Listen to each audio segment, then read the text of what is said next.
ఈరోజు దేవుని వాక్యము లూకాసు వార్త 5వ అధ్యాయము 27వ వచనం నుండి 32వ వచనం వరకు.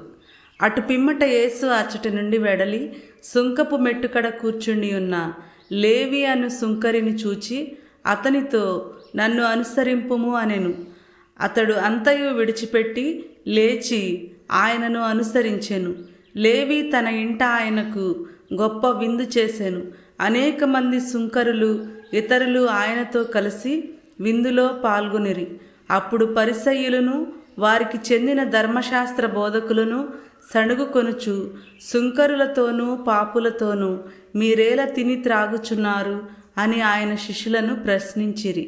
అప్పుడు యేసు, వ్యాధిగ్రస్తులకే కాని ఆరోగ్యవంతులకు వైద్యుడు అక్కరలేదు కదా, హృదయ పరివర్తనము పొందుటకై నేను పాపులను పిలువవచ్చితిని కానీ నీతిమంతులను పిలుచుటకు రాలేదు అని సమాధానమిచ్చెను. ఇది క్రీస్తుని సువిశేషము. క్రీస్తువా, మీకు స్తుతి కలుగునుగాక. ఆమేన్.